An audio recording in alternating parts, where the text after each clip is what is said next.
회의 있게 이제 다가오기 시작하는 일들이 벌어지게 되죠. 이제 그러면서 요 남경 당시 이제 남경에다가 수도를 삼은 것도 상당히 정치적인 의미가 있는 거죠. 당시 여러 곳에 수도를 사실은 삼을 만한 지역이 있었지만 남경이라고 하는 것은 수도인 북경의 대칭이 되는 소위 이른바 세컨드 캐피털 같은 역할을 옛날부터 해왔었습니다. 그러나 이 남경은 예전에 만주족이 점령했던 만주족이 바로 청조가 들어서기 바로 이전인 명나라 때 그 명나라 한족들의 핵심 지역이 남경이었고 여기는 나중에 명나라를 세웠던 주원장이 초반에 서도를 세웠던 곳이기도 하거든요. 그래서 늘 청나라가 들어서고 나서 암암리에 활동하는 정치적인 반만 세력들, 만주족 사도하는 한족들은 다 남경에다가 세력을 나중에 두려고 했고 실제로 나중에 1911년에 신해혁명 통해서 중국의 청조가 멸망하고 나서 손문, 순원이 자신의 새로운 그 중화민국을 갖다가 하려고 할 때도 남경에서 이제 시작을 했던 게 다 북경 정부에 대한 그 안티 개념 혹은 이제 카운터파트로서의 남경이 가지고 있는 정치적인 수도로서의 이미지가 있는데 그거를 적절하게 알았던 태평천국은 이제 남경을 점령을 하고 그 다음에 여기 있던 이 대운하 아까 얘기했던 이 대운하 루트를 막아버리죠. 여기가 이제 완전히 쑥대밭이 됩니다. 제가 이제 아까 처음에 말씀드린 것처럼 전 사실 이 관심 때문에 이제 더 태평천국이나 홍수장에 대해서 이제 관심을 갖게 됐습니다만은 어쨌든 여기를 이제 막아버리게 되니까 북경 정부에서도 전면전에 이제 들어가게 되죠. 그러나 청조로서는 이미 태평천국을 막을 수는 거의 없었던 것 같습니다. 사실은 이 당시에 청조는 원래 무너지려면 11년 전에 있었던 1840년 아편전쟁, 1차 아편전쟁 그 다음에 요 즈음에 있었던 2차 아편전쟁과 이 태평천국이 난이 날 때 한 번쯤은 원래 무너지는 것이 어떻게 보면 순리에 맞았을 텐데 이때 이 태평천국이 주장했던 많은 사상들이 기독교라고 하는 것과 연관이 아주 깊숙하게 된다는 것이 당시의 중국의 엘리트들인 과거제도에 완전히 그 성공에 사각들인 과거제도에 되어 있는 신사들, 한인 신사들 가운데 완전히 이 태평천국에 대한 저항의식들이 아주 강하게 이제 일어나게 되면서 이 오히려 한인 신사들이 힘을 모아서 태평천국을 청조를 대신해서 내가 무찔러 주겠다라고 하는 이제 여파가 생기게 됩니다. 그래서 이제 마지막에 이제 그 마지막 부분을 보면 결국 이 태평천국이 쭉 해서 남경을 점령한 이후에 북경에 가다가 한번 실패하고 나서 계속적으로 이제 고전을 면치 못하게 되는 일들이 벌어지게 되는데요. 몇 가지 이제 모순적인 태평천국 안에 왜 태평천국이 거기까지 성공했던 것이 왜 갑자기 마지막에 이렇게 힘을 몇 가지 잃기 시작했는가? 그리고 반란의 그 태평천국을 오히려 저항하는 한인 신사들과 혹은 서구 열강들이 왜 같이 힘을 합하기 시작하는가?라고 할 때 태평천국 안에 있는 몇 가지 그 모순적인 요소들을 얘기 안 할 수가 없습니다. 몇 가지만 보면 일단 기본적으로 태평천국이 초반에 기득권에 대한 강력한 저항의 첫 의식을 가지고 시작을 했습니다. 그런데도 불구하고 중간에 태평천국은 다시금 과거 제도를 그 안에 다시금 만들었어요. 부활시킵니다. 그러니까 일종의 이제 인재를 어떤 식으로 리크루팅할 것인가에 대한 방식이 명확하게 이제 있지가 않은 거죠. 만약 거기에서 신앙 교육을 하든 혹은 다른 교육의 시스템을 만들어 줘야 되는데 그 교육의 시스템을 새로운 제도를 창출할 만한 힘이 없는 거예요.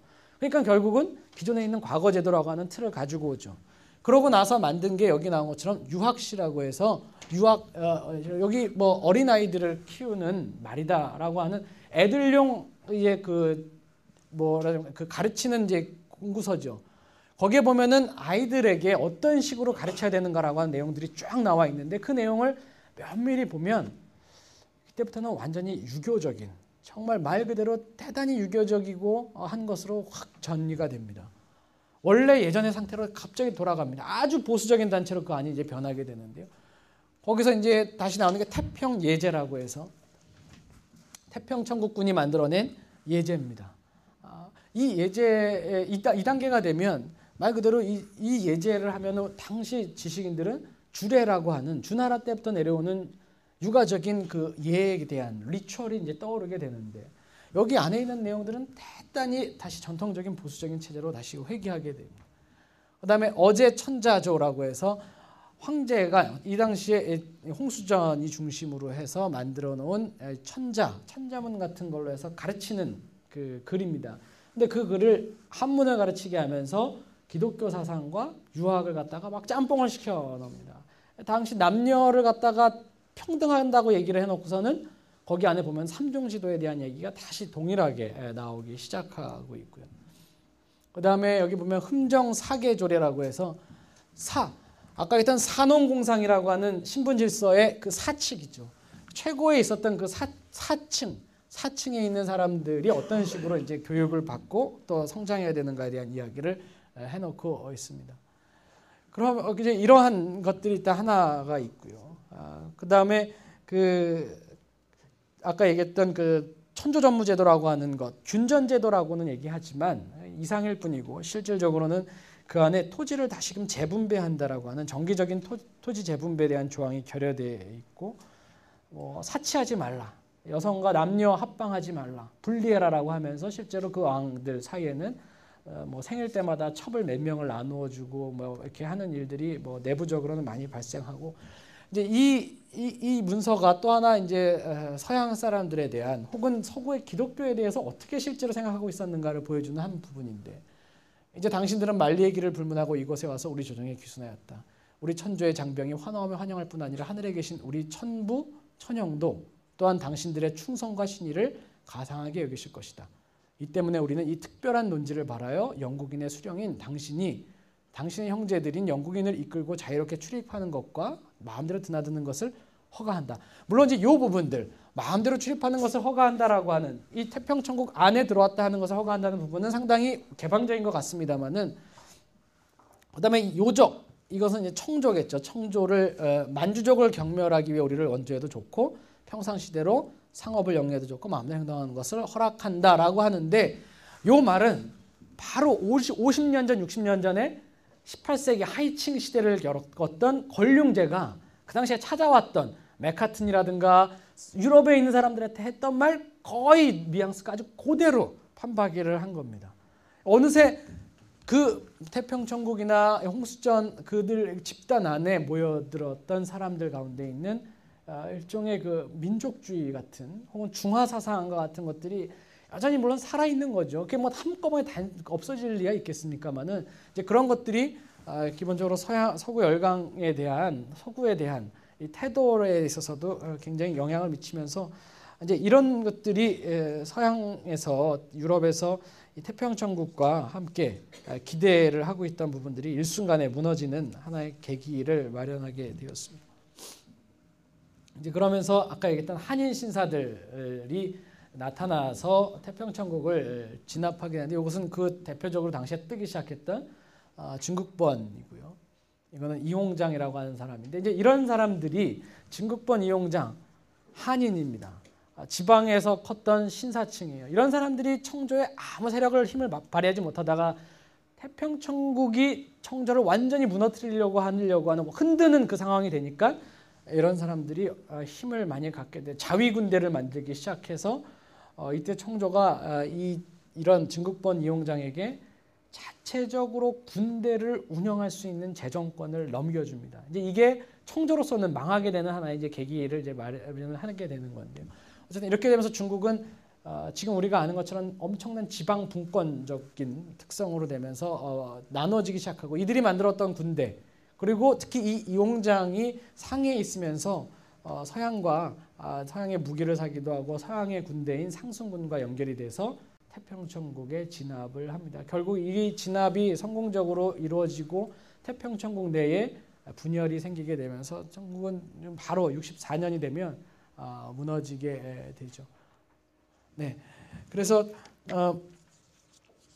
이 태평천국이 남긴, 사실은 어떻게 보면은 이거 완전히 그냥 해프닝 아닌가? 우리가 이걸 왜 사실 이 사람을 과연 성인이라고, 성자라고 얘기할 수 있는가? 근본적인 질문이 사실은 듭니다. 그런데 중요한 거는, 만약 홍수전이 광동에서부터 전수받았던 권세양은, 그리고 어쨌든 그 권세양을 통해서 접했던 새로운 신앙이라고 하는 요소가 없었더라면 1851년도에 전 중국을 완전히 뒤엎어 버릴 만큼 기세 있게 등장했던 태평천국이라고 하는 이런 움직임이 과연 가능했겠느냐. 대다수의 역사학자들이 이 부분에 대해서 많이 강건하지만 일부 이 부분에 대해서 지적하는 부분들이 많이 있습니다. 만약 이렇게 새로운 차원의 서양에서 들어왔던 새로운 신앙의 힘 자체가 없었더라면 분명히 이 객가인들 자체에 가는 불만이라는 건 예전부터 있었고 광동 사회도 어느 정도 불만이 팽배해 있었는데 이 불만들과 나름대로의 새로운 사회를 한번 만들어 보고 싶은 이 욕망들을 새로운 차원으로 그래도 한 단계 업그레이드 시켜줄 수 있는 그것에 대한 이념의 그 사명감을 불어넣어 줄 수 있는 사실 그게 그 새로운 의미를 부여해 줬다는 거죠. 그래서 일종의 뭐랄까요 그 새로운 우주관이라 그럴까. 그래서 그 기존에 그냥 다들 모두가 생각 이건 아닌데 뭔가 이건 아니야라고 하는 것 속에서 그 아니야라고 하는 많은 사람들을 하나로 결집하는 중요한 힘이 그 당시 어쨌든 서양에서 들어오고 광동을 통해서 들어오기 시작했던 이제 기독교였다라고 하는 부분들이 있습니다. 그런데 이제 문제는 홍수전의 이태쿠라고 하는 중국 철학가인데 이 사람이 쓴 홍수전의 하나님은 근데 자산계급의 박애 정신이 왜 꿈이 아니라 농민 형제들의 복수의 신이었다라고 하는 일단 그것을 처음에 받아들인 사람들 안에 너무 많은 불평등에 대한 미움이 사실 사로잡혀 있었던 거죠. 뭔가 이제 그걸 타도해야 된다라고 하는 적의 개념, 주적의 개념에 대한 그 불만과 미움이 너무 강했던 이 상황에 불이 붙어지게 되면서 그 다음부터 갖게 되는 태평천국이 가지고 있는 좀 배타성, 파괴성이 오히려 그들 안에 모여 있는 많은 사람들에게 일시적인 아마 굉장히 큰 자유로움과 그런 것들을 줬음에도 불구하고 그 이후에는 순식간에 집단의 정체성이 변질되는 하나의 계기가 되지 않았나 하는 생각이 들고요. 사실 우리 또 하나는 이제 조금 신앙적으로 생각을 한다 해본다면 역시 이제 정치적 이제 일종의 이제 뭔가 우리가 가지고 있는 한계점을 뛰어넘는 계기를 신앙적이든 혹은 어떠한 계기든 윤리적이든 그거를 계기를 마련해 줘서 사람들이 모이기 시작했을 때 누구나 갖게 되는 정치적인 메시아로서의 꿈과 이제 희망들이 있을 수 있고 사람들 가운데 그걸 부추기는 세력이 늘 있을 수 있는데 이제 이 부분을 얼마나 스스로 아닌 것을 아닌 거라고 하면서 절제해 나가느냐라고 하는 게 사실 태평천국이 초반에 뭐 사실 그 태평천국이라고 하는 이름을 갖기 전에 배상제외라고 하는 단계에서 그것이 가지고 있는 고갱이 같은 성격이었다고 생각이 듭니다. 그러나 이게 그때부터 조직의 논리와 정치적인 메시아 혹은 이데올로기 조직으로서 전화해 나가는 과정에서 생기게 되는 이 변질의 요소들은 이제 늘 있을 수밖에 없는 사실 역사 속에서 보면 늘 사실 2단계가 되고 사실은 거기에서 이제 반만이라고 하는 아주 모든 사람들이 다 자극될 만한 주제를 외치기 시작하면서 부터는 그 성격은 이제 명확해지는 거죠. 싸워서 이기지 않으면 짓밟히게 돼 있는 이미 그 노선으로 이제 들어가게 되는 것이 아닌가 하는 생각이 듭니다. 네, 일단 이게 뭐 제가 부족하지만 제가 어느 정도 준비한 대략적인 내용이었고요. 사실 준비한 시간보다 조금 오버가 돼서 조금 지루하셨는지 모르겠는데 일단 이것으로 강의를 마치고 뭐 질문 또 받도록 하겠습니다. 고맙습니다.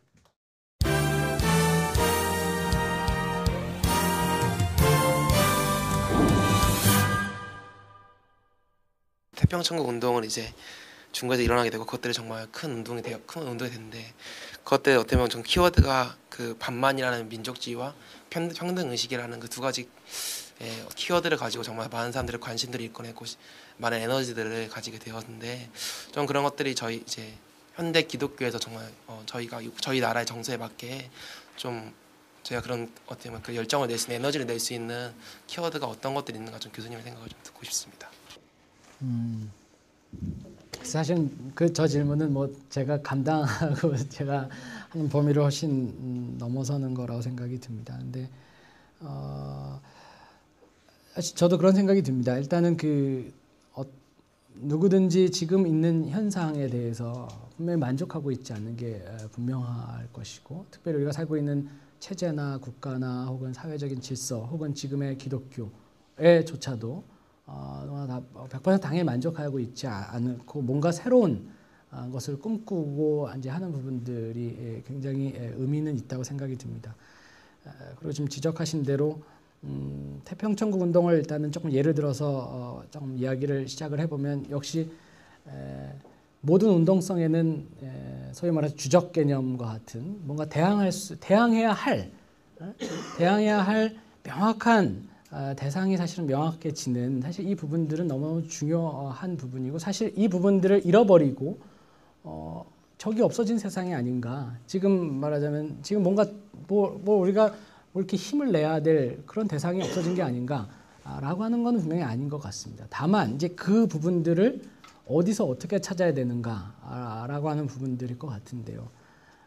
이제 이 부분에 있어서 현 정치 질서 내지는 분명히 가시적으로 누구나 쉽게 한 번쯤은 자극될 수 있는 주제라면 일단은 좀 경계 내지는 한번 다시 생각해 봐야 되는 부분들이 있지 않은가라고 하는 게 일단 제가 지금까지 드릴 수 있는 생각이고 어떻게 보면 사실 우리 안에 사실은 잠재되어 있는 인간이 가지고 있는 어떻게 보면 굉장히 기본적인 욕망이라고 하는 부분들 이제 이게 물론 이제 신자유주의든 혹은 이것이 자본주의든 여러 가지 것들과 함께 혼재해서 들어올 수는 있지만 늘 시대와 상황과 장소에 구애받지 않고 늘 존재하게 되는 악의 구조의 아주 핵심적인 부분들을 우리가 주적의 개념 내지는 명확하게 우리가 대항할 수 있는 개념으로 그게 비록 형태가 좀 달라지고 매체가 달라지고 컨텍스트가 좀 바뀌어졌다 한들 여전히 살아있는 그런 부분들을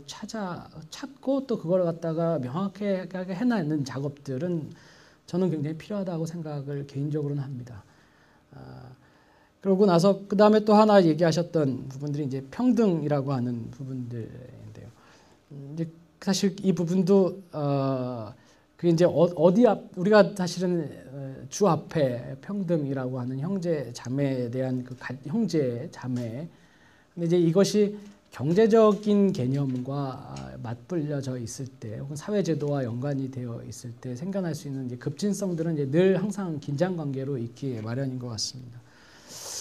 사실 뭐 그 부분에 대해서는 저 개인적으로 아주 뭐 뚜렷한 생각이 있거나 사실 그렇지는 않습니다. 다만 이게 늘 아까 처음에 얘기했던 늘 우리 안에 있는 어떤 욕구들이 특히 한국 사회에서는 그 평등이라고 하는 그 개념이 너무 말 그대로 직자적인 평등 내지는 너가 나와 뭐가 다른데 라고 하는 이런 생각들이 사실은 있고 이것이 어떻게 보면은 큰 동력이 돼서 사람들을 움직이기도 할 수 있지만 실제로 우리가 어느 부분에 있어서 좀 나누어져야 되는 그런 부분들이 있고 역할과 권한과 어떤 부분들에서 좀 달라질 수도 있고 그게 이제 사실은 유교적인 사회에서는 그걸 물론 굉장히 보수적으로 분이라고 해서 자기의 분수라고 얘기는 했지만 그 부분들에 대한 어느 부분에 있어서의 그 권위를 인정해야 되고 하는 부분들은 분명히 있는 부분들이 아니겠는가 하는 생각이 들고요. 그게 결국은 우리 안에 있는 이제 경제적인 평등으로 넘어가기 시작할 때 누구나 갖게 되는 내가 저 사람보다 뭐가 못났길래 이렇게 됐는가라고 하는 그런 부분들이 다른 어떤 것보다도 어떤 권리나 어떤 인권이나 이런 것보다도 경제적인 요소로 환원이나 치환이 되고 있는가를 점검해서 바로 그 부분에서 조금이라도 경제적인 욕구나 욕망에 저촉이 된다면 저는 그거는 아니지 않은가 하는 생각까지만 좀 가지고 있습니다. 사실 그래서 늘 생각보다 좀 보수적으로 아마 좀 보일 수도 있고 제가 생각이 좀 이제 아마 그렇게 될 수도 있는데 그거는 뭐 조금 역사 특히 이제 동양 중국사를 제가 공부하고 아직까지 늘 해야 될 게 많지만 지금까지 보면서 제가 갖게 되는 좀 생각이고 좀 신앙적인 제 지금까지 저 생각입니다. 결국에는 성경을 잘못 이해했다는 생각밖에 안 들고요. 그래서 제일 마지막에 보니까 4페이지에 이태쿠라는 분이 중국 홍수전의 하나님은 근대자산 계급의 박애정신의 꿈이 아니라 농민 형제들의 복수의 신이었다. 이게 전적으로 공감을 제가 하게 되는데요. 혹시 교수님도 공감하시기 때문에 이걸 써놓으신 건지. 그래서 써놨겠죠. 근데 이제 사실 이제 아마 이태쿠가 어떤 명확하게 사실은 그 분이 가지는 이제 종교적인거나 그런 배경을 사실 잘 모릅니다. 그러나 이태쿠가 보는 그 현실 인식은 굉장히 냉철하고 아주 예리한데 특히 이제 저도 이제 이 부분에서 홍수전의 여러 것들을 관심을 가지고 보면 볼수록 말씀하신 대로 기본적으로 성경을 모른다라고 하는, 어떻게 보면 정말 내가 예배하고 내가 경배해야 될 대상을 사실 명확하게 모르고 자기가 갖고 있는 욕망이 사실은 살아있는 상태에서 그 욕망을 충족해 줄 수 있는 도구와 대상으로서 절묘하게 이제 그게 맞아떨어지는 기독교가 접합이 되었고, 그게 나중에 다시금 얼마든지 사실은 더 많이 새롭게 성화되거나 개종될 수 있는 가능성들이 중간에 한두 차례, 사실 초반에 좀 있지 않았을까 생각이 드는데, 아직은 그 당시에 여러 가지 한계들은 있었던 것 같습니다. 성경의 번역이 아직 명확하게 잘 되어 있지 않았고, 홍수전에게 실제로 그렇게 관심을 가지고 그를 키워줄 만한 헌신적인 사실 조력자가 선교사 그룹 가운데 만남의 접촉점이 잘 생기지 않았던 부분들이 있는 것 같고요. 결국 그렇게 봤을 때 예전에 제가 생각하는 욕망과 이 마음에 있는 혈기의 부분이 사실은 이 부분인데요. 이게 살아있는 이상은 거기에 아무리 기독교가 들어가고 아무리 새로운 혁명에 대한 좋은 공유에 대한 재산의 공유나 것이 들어가도 미움이 살아있는 이상, 그리고 경제적인 이해관계가 살아있는 이상, 어떤 것이 또 다 변질된다는 게 사실은 제 생각이고, 특히 이 사람에 대한 미움에 대한 영역, 용서하지 못하는 마음들이 상당히 어쩌면 이 사회 개혁가로서 나아가는 단계를 판단하는, 혹은 우리가 측정하고 스스로를 점검하는 중요한 기준이 아닐까라는 생각이 들어서, 여기 나온 것처럼 어쨌든 그 마지막 순간에 예수님이 한 번쯤은 이때쯤은 정말 힘을 발휘해서 잡으러 들어왔던 장병들에게 한 번에 좀 뒤집어 엎고 싶은 바로 그 베드로의 혈기와 그 부분들, 그 마지막 그 혈기를 내려놓을 때까지 해야 되는 그 단계로 넘어가야 되는데, 이제 그게 사실은 개인의 신앙과 영성의 차원에서 도 사실 쉽지 않은데, 이게 이제 여러 사람이 집단적으로 그 공동체를 운영해 나가는 데 있어서 그거를 제어하고 그거를 통제할 수 있는